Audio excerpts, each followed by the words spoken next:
Hey everyone, Walter Crosby with Helix Sales Development, your host of Sales and Cigars. Today's guest is probably the guy that's the most responsible for the money I have made, the development that I have made, the strides that I've made in the sales profession. Gerry Weinberg from Gerry Weinberg and Associates.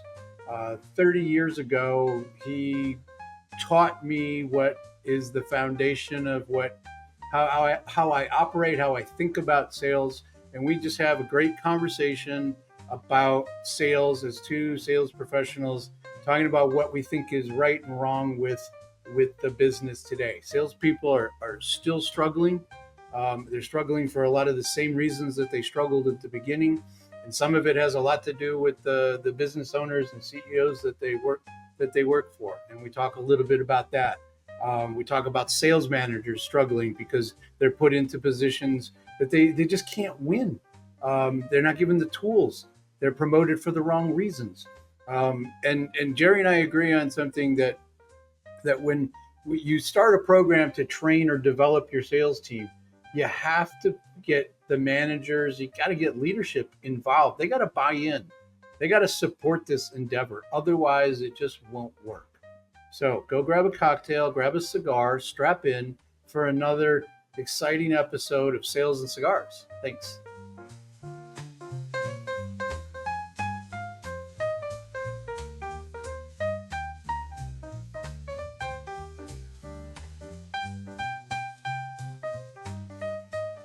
So Gerry, welcome to the program. I am not sure why it took me this long to get you on, but I saving the best for last. But you're not my last either, so I don't know what my excuse is. I don't have one. Yeah, we go back a ways. Is it 30 years? 28 years? When did do you remember when we started? I don't specifically remember when you started. I know this is our 32nd year doing Sandler. So Um, I think I started in the late 90s. that So could it's be. been a minute. So, we should. Um, you're you're the person responsible for me being successful in sales. You're the person who gave me proper training, didn't let me off the hook.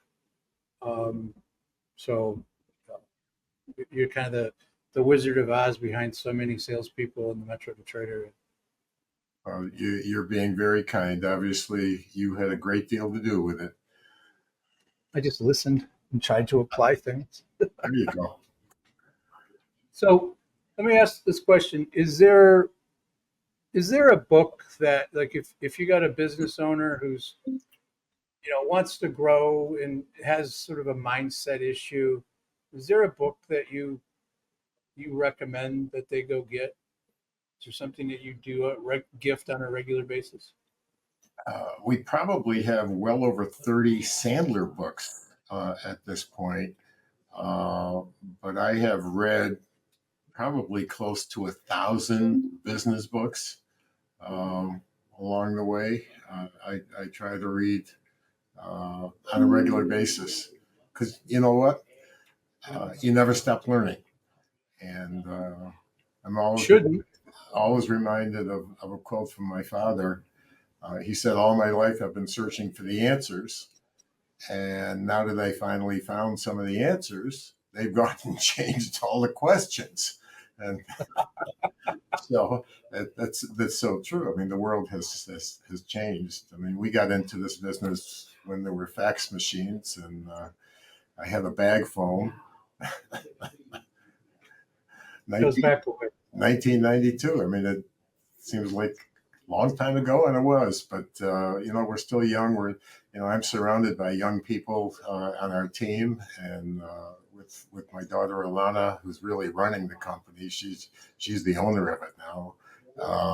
We're in a whole new phase. It's amazing, and we just keep running, and it's a beautiful thing. You've adapted from the fax machine era quite well. We've had to, yeah, kicking. I, Uh, I remember my first job in New York City. The I walked into the quote unquote mail room, and probably some people won't remember mail rooms. And the guy that owned the company was in there, and he was all excited because he had bought a fax machine. It was the size of a small Buick, right? It was huge. Um, but he was like so excited, and I'm like, well, "Who are you going to fax, Joe?" And he looked at me, and goes, "Oh, I don't know." So he jumped on the phone, calling all of his buddies to try to figure out who had a fax machine, Yeah. so he could practice faxing. And his lawyer had one, so that was his first fax. So the I think you probably have a bunch of these stories, but is there talk a little bit about something that you thought was going to be a failure, that it wasn't working out, and then through your will and tenacity, you turned it into a success. And I know that could be like a lot of sales deals, but is there something big that stands out in your career? Well, you know, I've always been a salesperson. And even though we're in a sales and training business, if we don't sell, we've got nobody to train. And obviously, we have to be very good at training as well, and we have to have success. Um, a mutual friend of ours, Dave, had a term called will to sell. Um, and I always had that. I mean, I can remember as a kid, if it's shoveling snow, doing lawn mowing, selling newspapers. I was always the best as a kid, as a teenager, because that was my motivation. Um, I wasn't going to be a second baseman for the Yankees, so I had to do something. And I still have that dream, by the way, but now it's for the Tigers. You still have the phone line. You still have the I phone have line. an extra line in the house just in case. I don't want to miss the call. I don't want it to go to voicemail. And we just had the draft recently, and my name was not on it. So I another, check. I another. check from time to time to see if you're on the list, and I So anyway, we're having fun. As far as successes and from failure, um, starting out in this business, I failed on a daily basis. But I learned that failure was good from the point that you learn from your failures so you don't repeat them. Um, and as we started out in this business with what I call onesie twosie type opportunities, um, that's how we started. That was the beginning, and how it has mushroomed because those people have introduced me along the way, and then introduced our company to some giant companies, um, which is we're so grateful for that, and referrals are such a key to our business, referrals and introductions, and today with people moving from company to company, um, we've been able to stay in touch with them, and they take us to their new company. Mhm. Some fairly large companies, some global companies. I mean, that we were never going to get to the president of the company by picking up the phone and calling. I mean, you got to be referred in, and it's just beautiful. Along with the growth of Sandler, I mean, when I got in this business, I think there were maybe 30 of us, and it's, as you know, it's a franchise, and we were all east of the Mississippi. And today, heck, we're in 30 countries. I mean, Yeah. we are the biggest sales training organization. And whether we're training an individual or a mid-sized company or a large company, it doesn't matter. The process works, the system works, and uh, it's my life, it's my livelihood. And people say to me, Weinberg, why are you working? I mean, you could retire, right? But I gave up golf. I wasn't very good at golf, and my wife knows. I mean, I can't stay home. I got to do something. I can only go to the gym so many days a week. Um, this is in my Squash. blood. You could play a little squash, but even that, right? Yeah, those days are, the guys I play with now are half my age and twice as good, and so they don't want a whole lot to do with me anymore. Once upon a time, I was pretty good. I won some racquetball trophies, but you know, um, But it's that there's no reason to retire in no, in the sense you can kind of take your time, you can do what you want to do, but what really comes out of what the time I spent in in the basement of the old Comerica building, right? We go back a long time. we called it That lower level, but that's okay. oh, okay. I went downstairs Yes, from the ground floor, yes, um, and but the passion that was there for everybody that was in the training room is still there today. yes. When whether you're talking about sales, you're talking about sales training, you're talking about what you do, that passion hasn't waned. And No, the passion is still there every day. I can't wait to get out of bed and come do this. And because I know every day there are companies we can help, individuals we can help to grow. And you know what's interesting, Walter? The quality of I'm going to call it salesmanship, for lack of a better word, hasn't really gotten any better after all these years. Um, when I first got in sales, we were 100% commission. So, you were motivated. Excuse me. Um, I see some lack of commitment on the part of a lot of sales organizations today. Uh, it's sad. It hasn't gotten any better. Uh, it, but some of it has to do with what you mentioned earlier, our mutual friend, is that mental toughness. And we have I have a theory about why sales, the profession, hasn't elevated itself over the years. I mean, I think it's one of the highest paid professions. I think it's one of the most um, enjoyable. It's fun, yep. right? If you're not having fun, you're doing it wrong. Right. It, but the bar to entry is, can you fog a mirror? Can you show up for an interview sometimes? Not always, Yep. but sometimes. And that hasn't really changed. To go get an entry level sales job, Hmm. it's pretty easy if you're willing to do the work. It's harder to be successful because you need all of those the mental toughness. You need to be willing to learn, Yep. um, and I see that a lot when I'm working with salespeople. It's like, well, this is good enough, or I'm okay with where I am. Yep. And to me, I mean, it's okay to be comfortable. It's okay to take a minute to enjoy what you've accomplished. But if you don't have a drive to get a little bit better on a daily, weekly, monthly basis, if you're not driving, because you're gonna stay in that same spot. And I see that it's been there for a long time, but I don't see that changing either. Well, you mentioned a few words in there that I think are critical to success.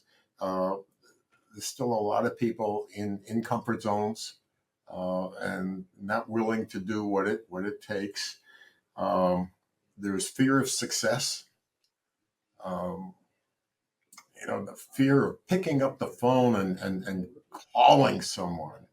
Um, Prospecting is that hasn't gone away um, because I don't care what your book of business is today. You're going to lose some business through no fault of your own. They're going to die. They're going to move. They're going to merge. They're going to be acquired private equity, whatever it is, and you've got to replace that business at the top of the funnel constantly. David Sandler used to say, the day you stop prospecting is the day you start to go out of business. That hasn't changed. And the fear of picking up the phone, people hate the word no. It's my second most favorite word. I love no's. Okay. So it is the second favorite word, right? I Yeah. heard that a lot in the lower level.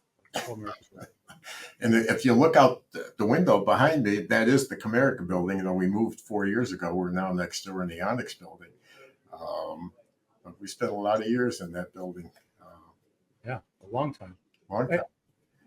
I think there's so the other part of my theory, there's the low bar of entry and complacency and this sort of lack of desire to grow, and they almost see sales as a stepping stone to go do something else. Yeah. But I think there's another big factor that the thing that's kind of worse than salespeople's mindset is that of a sales manager. Oh boy. Right? I mean, that they're just. I mean, I always share my story that I was promoted. I was at a holiday party. Back then, it was a Christmas party, and I was the two owners said, "Hey, come to the bar. We want to talk to you." And I looked at my wife. And I'm like, "All right, get your purse and your coat. This is either going to be really bad, and we're going to leave, or it'll be okay." And they offered me the sales manager director job for U.S. and Canada, and I was an idiot, and I said yes, and I was excited about it. And on the way home, my wife asked me the question, "That's great. I'm happy. Have you ever managed anybody before? Because you can barely manage yourself." I've been there. I mean, But I had to go out. I mean, she shined a big light on it, so I had to go out and figure out what I needed to do. Reading books and talking to people and trying to understand. It takes a lot of effort because I had a role where I still had to produce plus manage 5 or 6 knuckleheads. yeah, and it's so tough to balance that. So very difficult. And of course, nobody taught you how to be a coach. And that's what a 60-70% of a sales manager should be. Their time should be spent coaching. They hate it, and so they don't do it. And then, at some point, they get fired. So the problem in many companies is really at the top uh, with management because they're not hiring the right people for sale. I mean, I became a sales manager because I was the best salesman, and I was totally. I mean, I was horrible at it. I wish I would have known Sandler then. Um, and then as you say, you also have to produce as well as to oversee the team. It's very, very challenging, and management does not know even today how to hold people accountable. Um, how to get rid of dead wood, and they keep people forever because, well, everybody likes them, and they don't produce. Hey, I want to tell you about a project that I started called Sales Velocity. It's a weekly email that comes out early on a Monday before the shit hits the fan. And what is it? It's just sales tips. It's for that business owner, that CEO, that sales leader who's looking for a little tip to kind of inspire them for the week, an idea that they might be able to try to implement. It's very simple. It tells a bunch of stories about me, things I've screwed up along the way, some successes. All you have to do is go down into the show notes and click on the sales velocity link, and you can sign up, and they'll pop into your email on Monday morning, just once a week. Thanks. Uh, And it's so the lack of accountability, right? It starts with the CEO, the business owner, right? They yeah, have to set that tone, and it doesn't have to always be a stick, right? You can give people a chance, but what I see a lot, and I'm curious as to your take on this, is that accountability is difficult because they don't set the expectation. mhm. They don't clearly say, we expect you to make 40 outbound calls a day. and then they have a cookbook from there that gets them to what they need to do. Right. They don't explain that. I mean, is there another? I mean, that should be coming from the top. Somebody at the top should have figured this out and told the sales manager, and they just hope that salespeople and sales managers figure it out. Yeah, it's a major challenge. We do what we can. I mean, you know what happens. You know, somebody reaches out to you and they want you to come train your people, and they think, well, let's do. You know, we get calls all the time. We'd like you to come out and do a 1 day seminar for us. And my standard answer after all these years is, did you want it to work? Because you're going to write me a big check and the people are going to have a good time, but 30 days later they won't remember anything. I mean, we're all about, and I know that you are a big proponent as well of ongoing reinforcement training. Without that, it won't work. And the results that our clients get, I mean, after years and years, I mean, they keep staying with us for a reason. They get better and they keep growing. Um, I got an email earlier this week from a company, a small company. We doubled their sales, and they thought they were fixed, right? And they figured they didn't need us anymore. Meanwhile, they'd probably forgotten half of it, and they could have tripled their business. But story for another day. But it speaks to the mindset of the business owner. And in this audience, there's a lot of business owners. There's a lot of CEOs that are running, not multi-billion-dollar organizations, but tens of millions of dollars in revenue.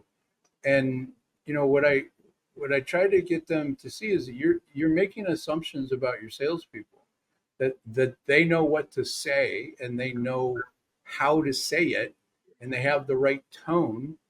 And just because they do it once doesn't mean they can do it two, Right. 3 times. Yeah. Right? It requires, as you say, constant attention, coaching, and facilitating those things. And then you bring new people in, and you gotta bring those people into the fold as well.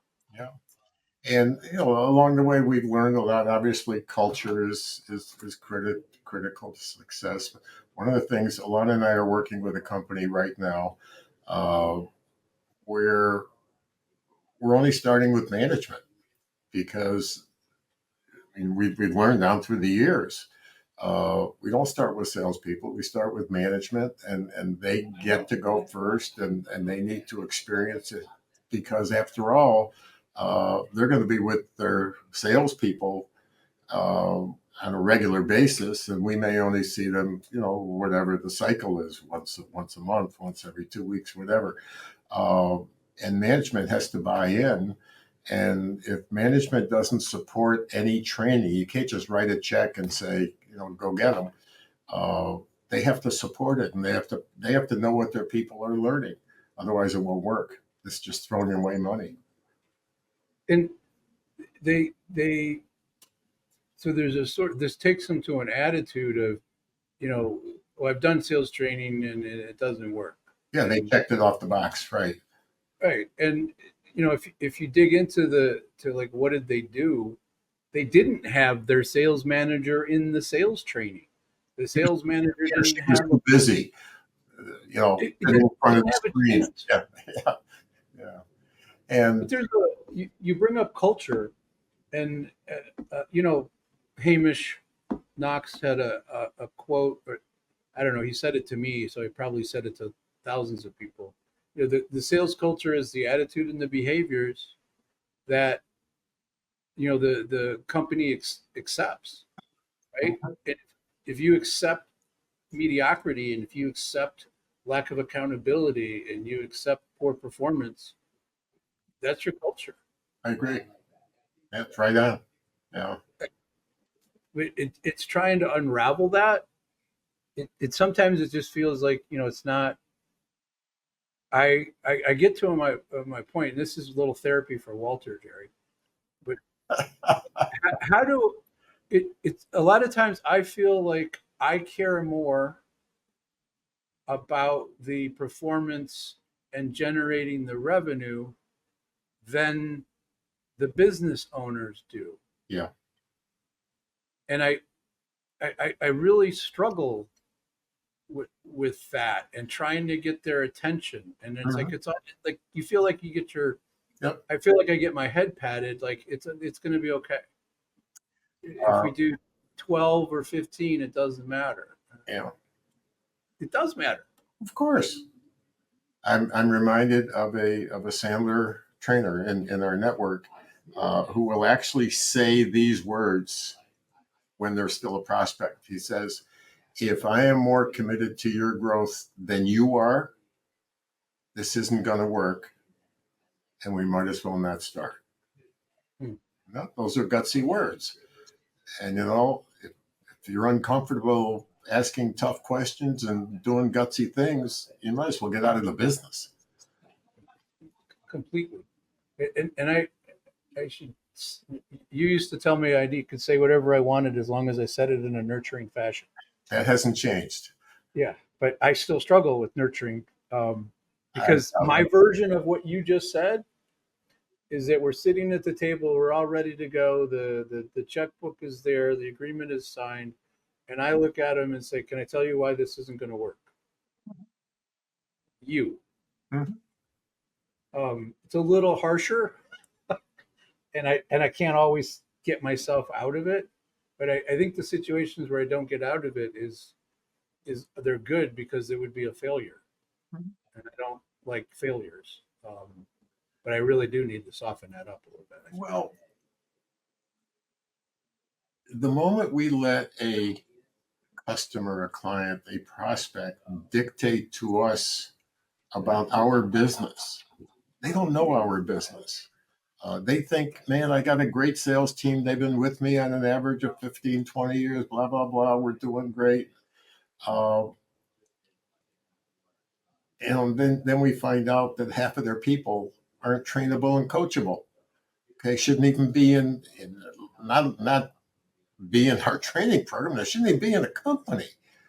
Um, and that's why, and I know you believe in doing assessments as well beforehand. It's a diagnosis uh, to benchmark what's going on and seeing what the real issues are, not the surface issues. Yeah, the underlying hidden things that are getting in the way of their success, Exactly. and it and they can be used as coaching tools, right? That I mean, Mhm. I was with a client last week, and we gone through the analysis initially, and like you've got 9 people, and what is this showing here? And everybody agreed that 3 of the people are in the wrong role. Yep. Good people, Hmm. um, loyal, Hmm. and then like so why are they still in this role? They're struggling, you're frustrated. Whose decision, is this? What can we do to move them around? Because it says clearly here that they are not coachable. You just reminded me. I had a situation very similar to that with one guy who absolutely did not have ambition and drive, didn't have anything, and I didn't want to take him into training. I said, I don't want you to pay for this guy. He's never going to get any better. And he says to me, but Gerry, he's my brother-in-law. I can still remember that to this day. Uh, But that actually is a line from. I go back to the cassette tapes of David Sandler, doing his little workshops. cassette tapes. Yeah, remember cassette tapes? Oh I'm yeah, old. yeah. Um, and there is a line in there. It's like he's still with you because he's your brother-in-law, right? You can't get rid. And I don't remember all the context, but it, it but it's not always the brother-in-law. It's just like somebody feels some type of allegiance to these people, and it, there in very few cases. And I just had one recently of a breakthrough with somebody who was conditionally compliant, and it should do whatever we wanted her to do as long as she thought it was a good idea. And They had let her get away with things for a very long time. She was a top producer, but not the top salesperson. You know what I mean? So And managed an account. yeah, Yeah. and they just let it go. And like she has potential. We have to get her attention. Hmm. And once I was allowed the latitude to get the attention,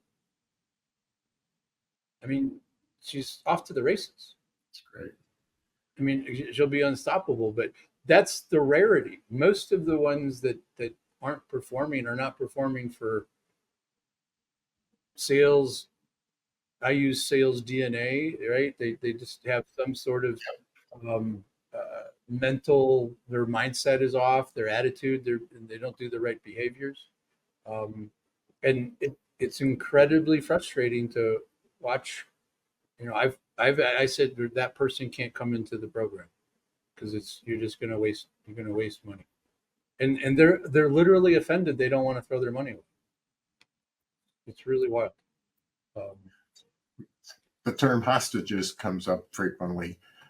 We don't want hostages in the room. that's that's a good way to look at it. Um, so there's another thing that's popped up in my world where people are talking a lot about it, and I'm kind of curious your take on it. Um, and I'll give you mine so that um, maybe you have cover. But work life balance. Um, I'm the guy that was making a sales call from Disney World online for a ride. Plenty of time at Disney World when you're on the line, right? And I get a guy on the phone and he's like, "Where the hell are you?" Disney World. Like, told him what I was doing. He's like, "Why are you calling me?" I'm like, "You had a problem. You want me to help, so I got time. Let's talk it through." Like, I can turn it on and off, but like, what's the theory? If your theory on sales and having that balance for a salesperson as to how they operate. You give them Well, guidance. I mean, you've got some people that think they need to work 80 hours a week, but if you've got someone that can produce strong results in 30 hours a week, you know, go for it. Pardon me. Um, and we just came back from 10 days in Florida. Um, you know, we thought it was hot and humid here. It was a furnace down there, but it so happens we have our youngest son in this family are down there, and we have two little grandsons, and so it's important to spend some time there as well. You got to be able to balance it. Um, if I want to take off at 3 o'clock in the afternoon and go to the gym, I'll do it.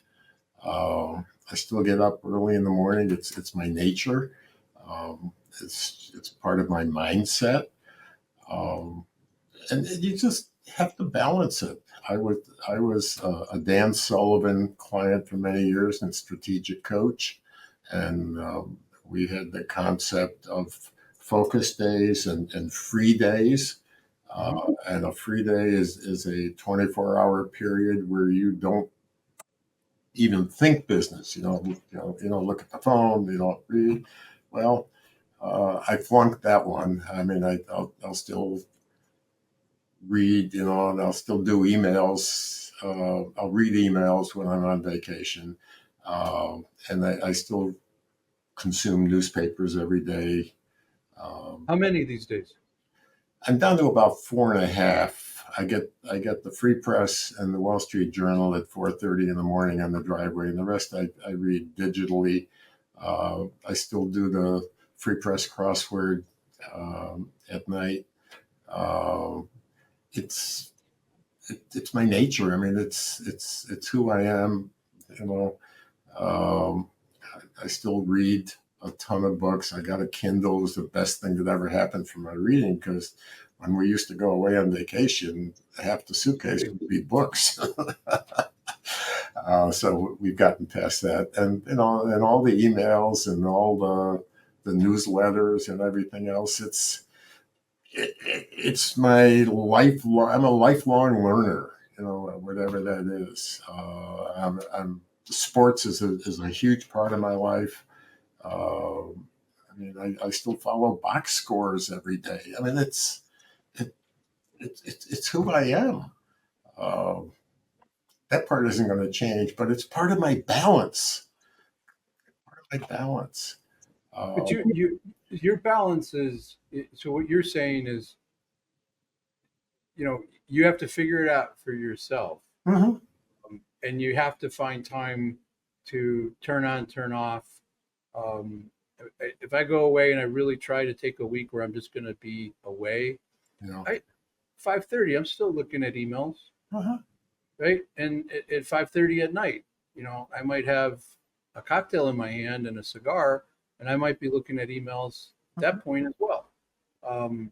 Because it's just, to me, it's like I don't want to come back to craziness. Um, Understood. Yeah. um, but I think it's it's part of being an entrepreneur. Uh, but and that's what salespeople are. They're entrepreneurs. exactly, because you're working for yourself. Um, my dad was a business owner. He had a small furniture store in upstate New York, and um, I learned from him. He was a mentor. I mean, my dad started off as a Fuller brush man. Nobody knows what that is anymore. I But know what that is. he went door to door. Yeah. Um, I don't think we had two nickels to rub together, but somehow I was able to go to college. Um, and my sister was able to go to college, um, and he had a life, and it was good, and he was my mentor, and physically we even looked the same, which could be scary. Uh, when he passed away, my sister said, I have a picture of Dad on the refrigerator door to look at from time to time. And I said, I just look in the mirror. So anyway, That's funny. They, but the door to door salesman back then, I mean, knocking on doors in the neighborhood, knocking on every door. that's tough. Yeah, because it's personal, right? It's not just a click that you hear on with a phone call being somebody hanging up. It's literally a door being shut in your face. Um, uh, and maybe some snide little comments. But Well, it's I will tell you, this is kind of, you'll probably delete this from the recording, but it's kind of off kilter. Um, but my dad, and in those days, it was a glass milk bottle. My dad had a glass milk bottle empty under the front seat of his car, so that if nature called, because, like I said, uh, you can delete that. that's funny. But I can remember that as a kid.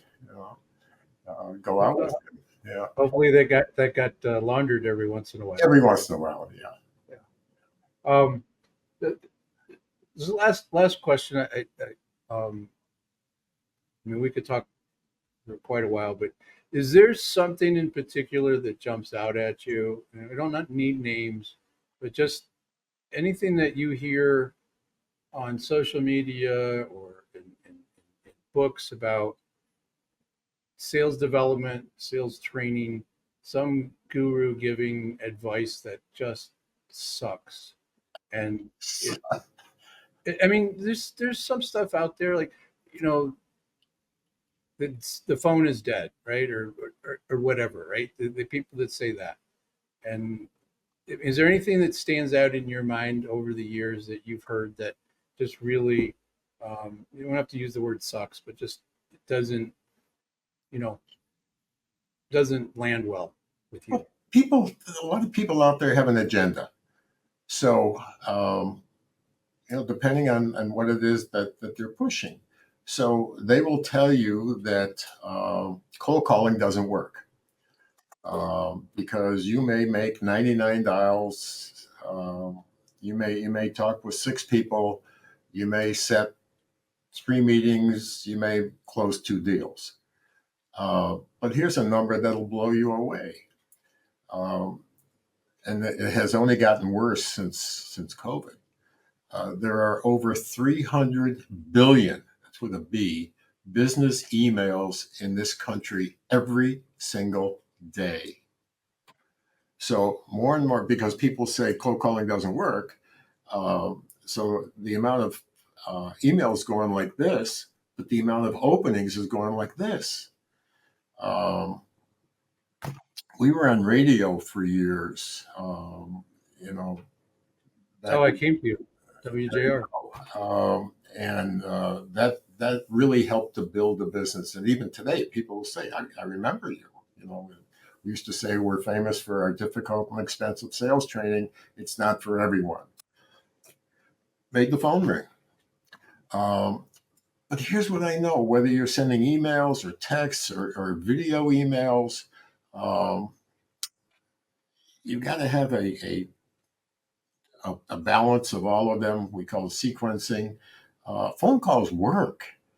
Um, and you can have a conversation with someone. And, everybody's talking about artificial intelligence. It's going to change the universe. Hey, this is still a business of people. And you have to be able to have a conversation with someone, a business conversation. Um, and as we know, for years and years, the biggest problem that salespeople have is they talk too much. Yep. Okay. 100%. So you've got to be able to ask questions. And I get permission to not only ask good questions, but tough questions, because my job is to find out the real truth. Otherwise, this isn't going to work.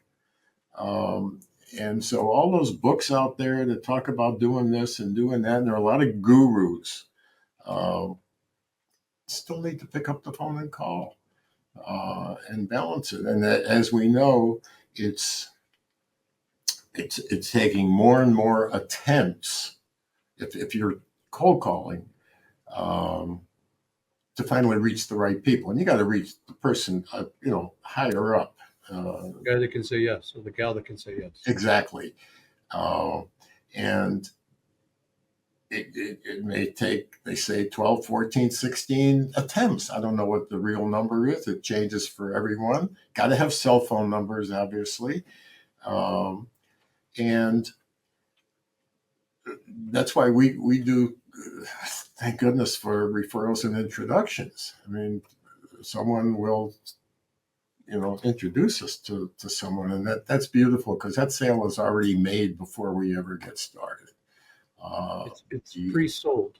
Pre-sold, I mean, a high percentage. And thank goodness for that. I mean, we've earned it. We've helped a lot of companies make a lot of money and grow their people. And we see people, in the street, in the restaurant, and my wife will be there, and the guy will say, your husband changed my life. I mean, there's nothing better than that. Well, that's how I started this conversation. Though. I mean, it's true. Yeah, and it's more than growing sales. It's growing people. For confidence. Uh, so many people just in this country. I mean, everybody's torn apart. Politically and everything else, and the doom and gloom. There's so much positivity out there, and to give people the confidence to succeed in sales. Let's face it, sales is tough, right? I mean, to be really good, I mean, I don't care how good you are, you have to really want it. I used the term earlier, ambition and drive. If you don't have that, uh, you're going to get off the bus, the first time you hear a no. You got to wade through all of that. And it's taking longer and longer to close deals, as you know. Yep. Um, and one of our sayings is time kills deals. Uh, and so Alana is doing a webinar at this very moment on pipeline management. I mean, 4 P's, right? yeah, exactly. You know it. Um, I heard it when I was in Orlando. Yeah, and so this is a 1 hour version of that. It's going on right now from 2 to 3 o'clock. But that's another way to sell. Is to being on stage, Oh, right? The absolutely, webinar stage. absolutely, And absolutely. so Hey, what you're doing here with us, I mean, I don't expect the phone's going to ring off the hook because you and I are talking, but wouldn't that be nice? But that's all part of growing your business. everything works and nothing works. You Yeah, have to do it all. exactly. And Alana's gotten really comfortable on stage, Yeah, uh, in really comfortable on stage in front of her peers, which, is the toughest. God, yeah, we can be difficult. Although salespeople are the easiest to, what did you say? Like shooting fish in a barrel? Right? The easiest salespeople are the easiest to sell because we want to buy. Um, I I I, I think I think you answered my question. It's all about doing a little bit of everything, trying to get better at all of it. Mhm. Because I mean, we can tie it back to baseball, right? If you got a 30% win rate, you can earn a living, and in some companies you can be a hero. Mhm. Uh, the only other place you can really do that is baseball, Hall of or Fame hitting 300. a weatherman. You don't even have to hit 300. But I think there's I think you kind of landed on the thing that I hear that people say this or that is dead, and you got to do social media, and I think you got to do a little bit of everything, be everywhere, and but the message has to be what your brand is, right? If you want people to think different about sales, if you want to elevate the sales profession, if you want to change lives, whatever that is, that has to come out, I think. And when people try to switch from doing this thing to that thing and being this guy over here, you lose credibility. I agree. And in sales, you know, we have, it is incredibly difficult. You got to have the commitment and the desire to do it. Um, but and you got to have that drive to try to get better and take a little risks, take some risks, because the rewards are there if you do, Yeah. and it's There's a no lot there's of fun. no growth without risk. That's one of David Sandler's great one-liners. No growth without risk, and never be satisfied. Just keep moving. All right, let's. I I usually ask a guest this question. I know the answer to the question, but I'm going to ask it anyway. Past or present, any relationship with cigars for you, or any cool story you saw with cigars? I have never smoked a cigar, and it's not on my list of things to accomplish. So, no disrespect to you. Uh, No, I'm none taken. it's just not my thing. I've never smoked a cigarette in my life, ever. But I have had a couple of cigars. There you go. And you enjoy them. This has been great. Why I, did we I, why did we wait so long to do this? I don't know. It's my fault. I No have, fault. This is a no and I have, fault state. yeah, but I don't have any. I don't have an excuse. Okay. We Just might we might even want to do it again. we might. It could be. I mean, but the areas we could go are endless, and so yeah, we could do it again. I appreciate you taking the time from your perch. Are you guys on the fourth floor now in the Onyx? Second floor. Second floor. Okay. So you said a bunch of things here that I think people are interested. I'm a big fan. You taught me how to engage with prospects and customers. You taught me that you know commitment, that drive. Um, I still struggle with the nurturing thing a little bit, but it's just part of my nature. Yeah. Sometimes I like to get myself into trouble so I can see if I can get myself out. I don't know if that's a masochist or what, but so how do people get in touch with you? I mean, I'm gonna have all your details in the show notes, but if they want to ping Gerry, is it email, phone number, call you? I love cell phone calls. 248 231 7890. 231 7890. You just gave out your cell phone to the world. I don't Love care. I don't care. Gerry with a G, Gerry Weinberg at Sandler.com. Um, it. But doesn't Gerry at GerryWeinberg.com still work? that still works, So, I haven't changed that in my system. no, it's the same, So, Gerry at GerryWeinberg.com works just as well. So I think sales training is absolutely critical, and we see it in the same way. I think there's a lot of people that do it first, and that is a huge mistake without really understanding how it's going to be supported, what the structure is around it, and that if the leadership is behind it and supporting it. So true. So if you got a team that's looking for a true commitment and willing to do the work, Mr. Weinberg and the team at Gerry Weinberg and Associates is highly recommended. You're so Thanks. kind. Thank you.